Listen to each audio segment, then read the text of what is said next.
क्या आप समझते हैं इन फैसलों से, पानी बंद करने से, वीजा बंद करने से, बॉर्डर बंद करने से क्या पाकिस्तान सुधर सकता है? अफसोस की बात है कि हमें पिछले लगभग कितने 80 साल हो गए वो बताया जाता है कि एक थप्पड़। नमस्कार। कल जिस तरह से पाकिस्तान ने पहलगाम के अंदर गंदगी का गंदा नाच नचाया, उसे पूरे विश्व ने उनको इस बात के लिए टोका। भारत ने और भारत के अंदर बहुत सी आवाजें उठने लगी। अब सहन शक्ति जवाब देगी है। भारतीय यही कह रहे हैं कि अब आर या पार होना चाहिए, अब इनको इन्हीं घर में मार देनी चाहिए। लेकिन इससे पहले कोई सर्जिकल स्ट्राइक जैसी चीज सामने आए, उससे भी बड़ा कदम जो है हमारी सरकार ने उठाया है। 5 बड़े फैसले लिए हैं पाकिस्तान को घुटने टेकने के लिए। पाकिस्तान मजबूर हो जाएगा घुटने टेकने के लिए। हमारे साथ है कर्नल वी.के. साय, वीर चक्र है, डिफेंस एक्सपर्ट है, इनसे हम जानकारी लेंगे। कर्नल साहब, आपका बहुत बहुत स्वागत है। धन्यवाद अशर जी। आदर्श जी, बहुत अच्छा लगता है हर बार आपके चैनल पर बातचीत करने का, और ये बड़ा दुखद समाचार है और मेरा ख्याल सारा देश गमगीन है। परमात्मा उनकी आत्मा को शांति दे जिनका कोई कसूर नहीं था, और बहुत से यंग जो उसमें मारे गए। कर्नल साहब, 2000 में छत्तीसगढ़ में हुआ ऐसा ही कांड, पुलवामा में हुआ, तब भी भारत के जो था हर के दिल पे चोट पहुंची, भारतीय के दिल पे। पुलवामा में जो होने के बाद वहां पे हेयर स्ट्राइक हुआ, बदला लिया, लेकिन आज भी वही मांग की जा रही है कि पाकिस्तान को ठोकना चाहिए। आज भी स्ट्राइक नहीं, पाकिस्तान के साथ वार की बात हो रही है, पाकिस्तान को खत्म करने की बात हो रही है, पीओ जगह में वापस लाने की बात हो रही है। और इस बड़े कांड के बाद लोगों की जो भावनाएं हैं वो ज्यादा भड़क उठी है। और अब सरकार ने कल 5 बड़े फैसले लिए हैं पाकिस्तान को घुटने टेकने के लिए, मजबूर हो जाएगा घुटने टेकने के लिए। सबसे बड़ा जो उनका है इंडस वाटर ट्रीटी, जिसपे हमने बार बार बातचीत भी की, आपसे भी बात हुई थी बहुत बार, उसे सस्पेंड किया गया है। क्या आप समझते हैं इन फैसलों से, पानी बंद करने से, वीजा बंद करने से, बॉर्डर बंद करने से क्या पाकिस्तान सुधर सकता है? इन चीजों के बाद पाकिस्तान के जो प्राइम मिनिस्टर हैं वो तो उल्टा बात कर रहे हैं। वो कह रहे हैं कि हमें धमकाया जा रहा है, लेकिन इन्हें बोलना नहीं चाहिए कि हमारे पास परमाणु बम भी है। ये धमकी देने की बात वो उस तरफ से कर रहे हैं, लेकिन शायद वो भूल रहे हैं कि इनके 100 ग्राम 200 ग्राम के परमाणु बम के सामने हमारे पास टनों बम पड़े हुए हैं। ये बात इसको भूल रहे हैं। लेकिन ये जो स्टेप जो है जो उठाए गए हैं, ये कितने कारगर हो गए पाकिस्तान के लिए? एक मिनट सर, मैं शुरू करूं? आदर्श जी, सबसे पहले तो हमें ये सोचना है कि पाकिस्तान है कौन, या उनकी फौज है, या उनके प्रधानमंत्री हैं, वो जो मौलवी वाली भाषा बोलने वाले आसिर मुनीर जो हैं उनके चीफ, वो पाकिस्तान है, या पाकिस्तान की पब्लिक जो कहती है कि हम भूखे मर गए, या पाकिस्तान के वो बेगर्स जिनको 4-4, 5-5 हजार को इकट्ठा करके सऊदी अरेबिया से वापस भेजा जाता है, वो पाकिस्तान है। किस पाकिस्तान ने कंट्रोल करना है और क्या करना है? या वो दहशतगर्द, वो सांप जो उन्होंने पाले हुए हैं उनमें से कुछ उनको ही डस लेते हैं, या वो तालिबान जिनको उन्होंने ट्रेन किया, जिनको अमेरिका ने हथियार दिए और कुछ हथियार पाकिस्तान में रखे, कुछ उनके पास गए, कुछ उनमें से लौट आए और कुछ उनके पास अभी भी हैं, क्या वो पाकिस्तान की नुमाइंदगी करते हैं?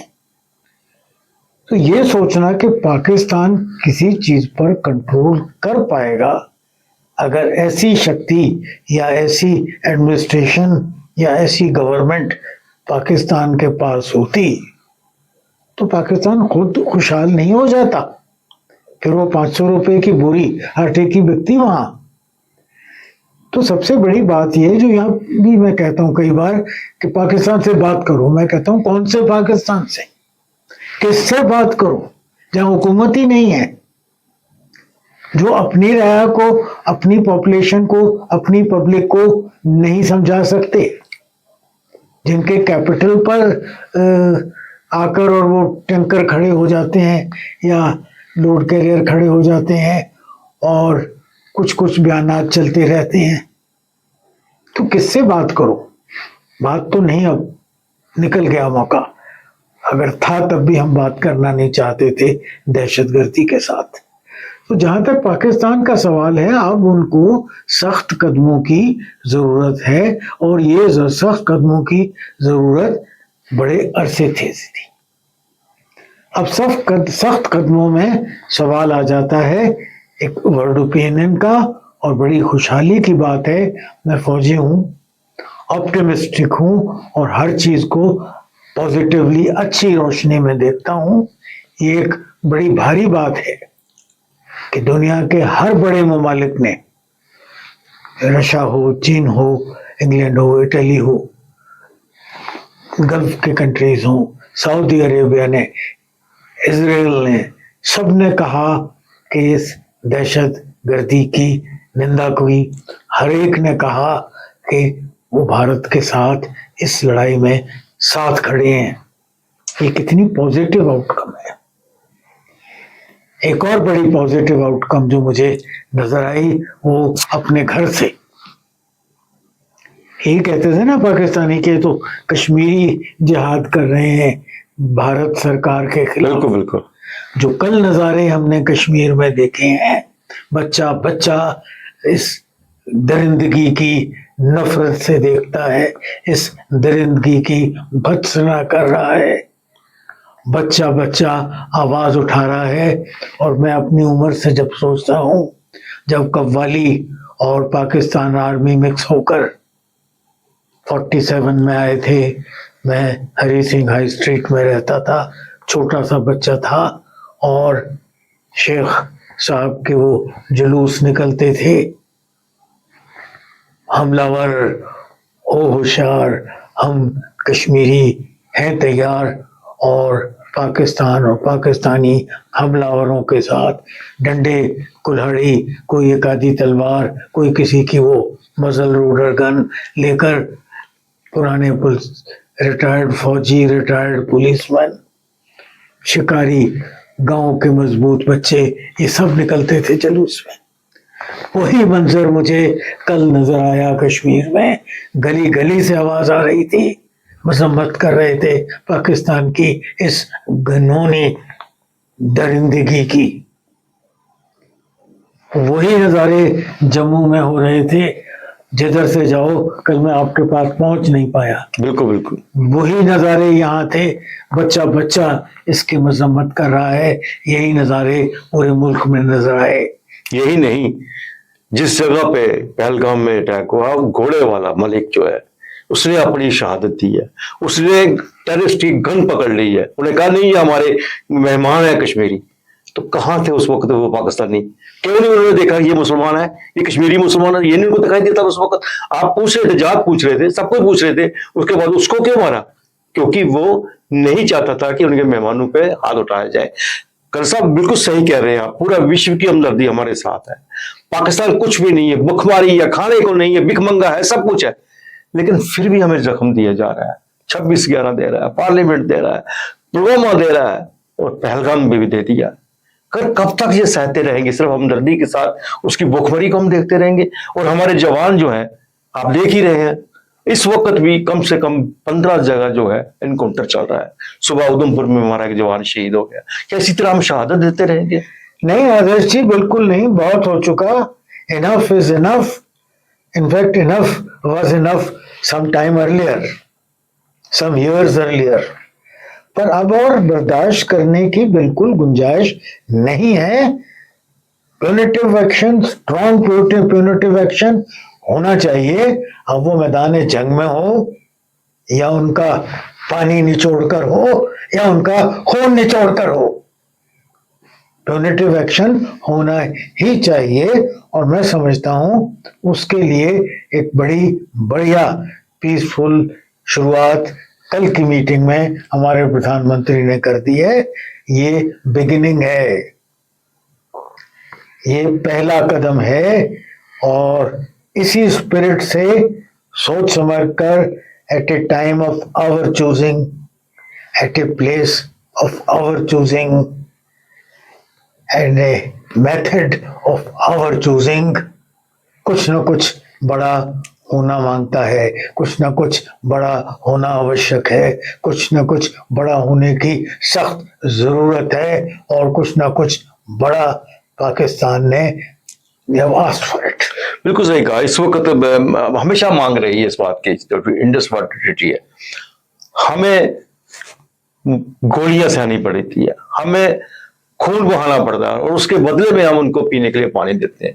उन्हीं के पानी के बदले हमारे यहाँ बिजली के कट होते हैं ताकि उनका पानी ना हो। हमारे बांध बनते हैं, उस पर ऑब्जेक्शन लगाया जाता है, उसकी हाइट पे ऑब्जेक्शन लगाया जाता है। सलाल हाइड्रो प्रोजेक्ट का जो उसकी टनल है, वहां पर सिल्ट इतनी जमा हो जाती है कि पानी की कमी आती है, क्योंकि उन्हीं की वजह से, क्योंकि हम ट्रीटी में बंधे हुए हैं। वो ट्रीटी, उसमें बंधने से वो जो कुछ चाहे हम करें, हमारे यहाँ जख्म देते जाए, हमारे जवानों को शहीद कर जाए, हमारे जो टूरिस्ट है उनको गोली मार दे, लेकिन हम उन्हें पानी देते रहे, ये कब तक चलेगा? ये बहुत बड़ा एक आज स्टेप उठाया गया है। वो सिर्फ पिछले कल तक चला, वो आज नहीं चलेगा, वो आज के बाद नहीं चलेगा। और टर्म्स बड़े क्लियर किए हैं प्रधानमंत्री ने कि जब तक वो टेररिज्म पर पूरी तरह बंद नहीं करते, तब तक पानी रिस्टोर नहीं किया जाएगा। और जैसा मैंने कहा कि उनके पास इतनी हिम्मत, काबिलियत और रिसोर्सेज नहीं है कि वो टेररिस्ट पर लगाम लगा सकें। टेररिस्ट की सलाह से तो उनकी सरकार चलती है, और जो टेररिस्ट के सहारे गवर्नेंस कर रहे हैं, वो टेररिस्ट पर क्या खाक लगाम लगाएंगे? अगर टेररिस्ट पर लगाम लगाने लायक उनकी कुव्वत और हिम्मत और काबिलियत होती, तो वो खुद टेररिज्म से नहीं जूझ रहे होते। तो आज जो पाकिस्तान की हालत है, वो टेररिज्म पर पूरी तरह लगाम लगाने के काबिल या लगाने में कामयाब होगी, ऐसा मुझे नियर फ्यूचर में दिखाई नहीं देता। और जब तक वो ऐसा नहीं करेंगे, पानी रिस्टोर नहीं होगा। जहां तक आप बात कर रहे हैं इंडस वाटर ट्रीटी की, ये तो बुनियाद ही गलत थी। क्या साइज है मेरे आपके मुल्क का, क्या साइज है पाकिस्तान का? 20% पानी हमें, 80% पानी उनको। ये 52 में उस वक्त की सरकार ने मंजूर किया, फैसला किया। क्या ये फेयर था? 80% जमीन हमारे पास, 80% पॉपुलेशन हमारे पास, 20% पानी पर जिएगी, और वो 20% पॉपुलेशन और जमीन 80% पानी ले जाएंगे। आखिर क्यों? तो इसको तो बहुत पहले कैंसिल किया जाना चाहिए था। This is particular of the Modi governance turning a crisis into an opportunity. सब चीजें दुख की हैं, मौतें जो हुई वो दुख की हैं, उन परिवारों को साथ दुख है। और इसमें एक जो रोशनी मुझे नजर आती है, वो रोशनी है ये जो 5 फैसले कल लिए गए। और मैं ये भी कहना चाहूंगा कि ये काफी नहीं है, ये अब भी ना काफी है, और चैप्टर अभी खुला है, ट्रेलर है, मेन फिल्म अभी होना बाकी है। कल साहब, क्या मैं आपसे कुछ जानना चाहूंगा, क्या ये समय आ गया है कि इन टेररिस्ट जो कैंप्स हैं पीओजे में, उनमें अटैक किया जाए, उन्हें खत्म किया? क्यों जिस तरह से आप भी बता रहे हैं, एक्सपर्ट है हम डिफेंस के, कि पाकिस्तान के अपने हाथ में कुछ नहीं है, वो खुद उनके पास बंधा हुआ है, पाकिस्तान की गवर्नमेंट वही चला रही है टेररिस्ट। तो टेररिस्ट जो उनका जड़ है, वो इसी को खत्म करने की कोशिश की जाएगी। टेररिस्ट को खत्म करना बिल्कुल मुनासिब है, पर आदर्शी आप मेरी बात को अगर माने, तो वो जड़ नहीं है, वो प्यादे हैं जी, वो सिर्फ प्यादे हैं। वो किसी ना किसी लालच पर या किसी ना किसी मोटिवेशन पर या किसी किसी ड्रग की मजबूरी पर या किसी किसी ब्रेन वॉशिंग की मजबूरी पर ये सब काम कर रहे हैं। उनको खत्म करना ही चाहिए। दरिंदे हैं पर रोबोट्स हैं, उनके पीछे जो ब्रेन है उसको खत्म करने की जरूरत है। जैसा कि हमारे वो अननोन गनमैन ने शुरू किया था, सलाउद्दीन और उस किस्म के लोगों को खत्म करने की जरूरत है। आसिफ मुनीर जो कि मौलवी की तरह भाषण दे रहा था आर्मी चीफ की वर्दी पहनकर, उस सोच विचार को खत्म करने की जरूरत है। और उस सोच विचार को या तो कुचला जा सकता है या बदला जा सकता है या फिर भूखा मारा जा सकता है, और या इन तीनों चीजों का एक तुला हुआ नपा तुला एक कॉम्बिनेशन किया जा सकता है। मुझे एज ए शहरी ऐसा महसूस होता है कि उस नपे तुले कॉम्बिनेशन की शुरुआत कल हमारी मीटिंग में हमारी कैबिनेट ने और प्रधानमंत्री, रक्षा मंत्री जयशंकर जी, हमारे फॉरेन मिनिस्टर अमित शाह जी, हमारे गृह मंत्री, इन सब लोगों ने मिलकर कर दी है। कल साहब मैं थोड़ा सा एक चीज़ आपसे और जानना चाहूँगा कि जो पहलगाम में जब हमारे 28 जो टूरिस्ट मारे गए, जो क्या हमारा सिक्योरिटी फेलियर नहीं है? एक ऐसी जगह, एक ऐसा स्पॉट जहाँ पे टूरिस्ट आते हैं, घूमते हैं, फिरते हैं, वहाँ आके वो आराम से उनकी धर्म पूछ के, उनके कपड़े उतार के, उनको गोली मार के चले जाते हैं। कोई वहाँ पे कोई एक भी सिपाही नहीं है, कोई पोस्ट नहीं है, कोई उनके रक्षा के लिए वहां नहीं है। एक सिक्योरिटी फेलियर नहीं है कि वो आए और चले गए, हम उन्हें ढूंढने में लगे हुए हैं। आदर्श जी, आप सही कह रहे हैं, मुझे भी ये महसूस हुआ।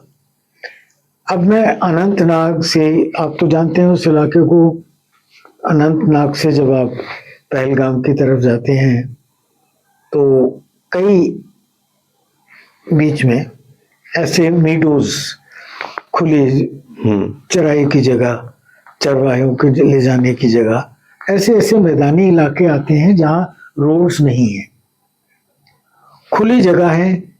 पूनी वाले खड़े होते हैं और वो उस छोटे इलाके की सैर कराते हैं। वहाँ पर ढाबे हैं, वहाँ पर ईटरीज हैं, वहाँ पर वो छोटे छोटे स्टॉल लगे हैं।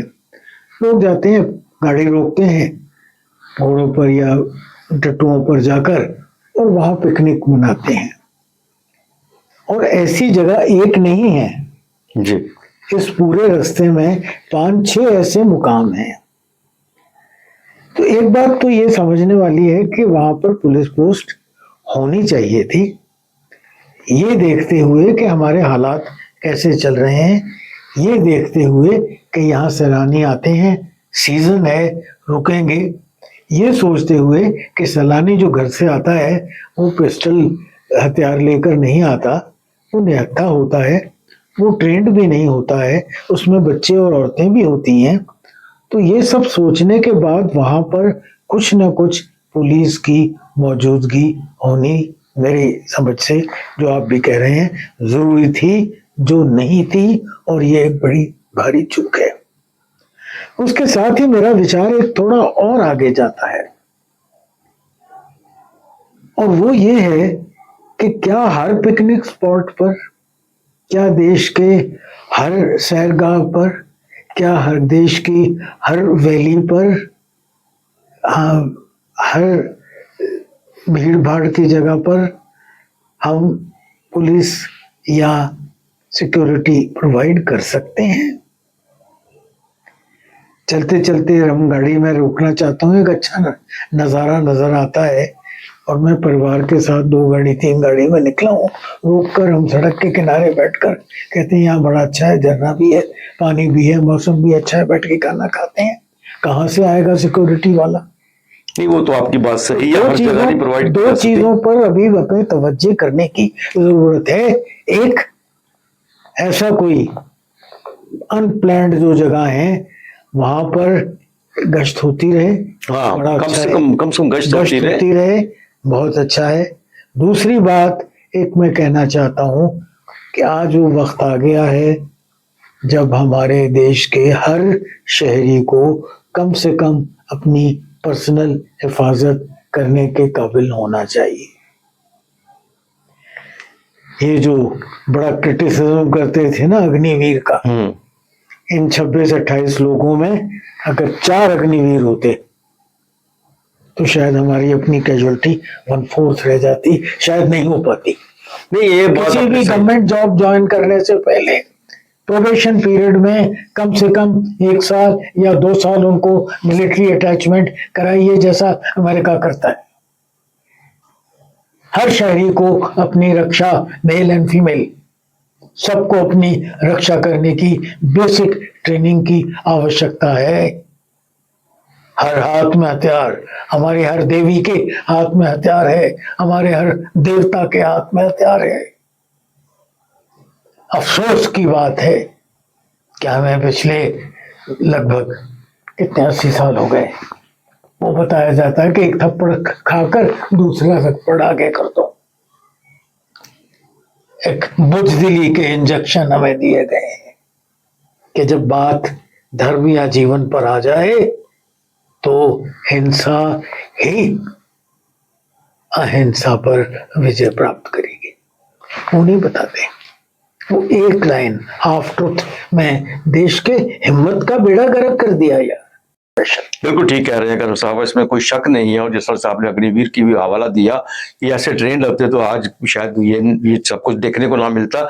लेकिन अब जो परिस्थितियां बनी हुई है, इस परिस्थिति में यही लग रहा है कि 2-4 दिन के अंदर पाकिस्तान को पहलगाम का एक जवाब मिल जाएगा। कुछ मिल चुका है उसको, इंशाअल्लाह, बहुत कुछ मिल चुका है। इंशाअल्लाह, और आगे भी मिलने वाला है। और उम्मीद करते हैं कि यही जो दुर्घटना घटी है, इसके बाद पाकिस्तान हिम्मत नहीं कर पाएगा इस तरफ आंख उठाने की। कल साहब, आप स्टूडियो में, आपका बहुत बहुत धन्यवाद। नमस्कार।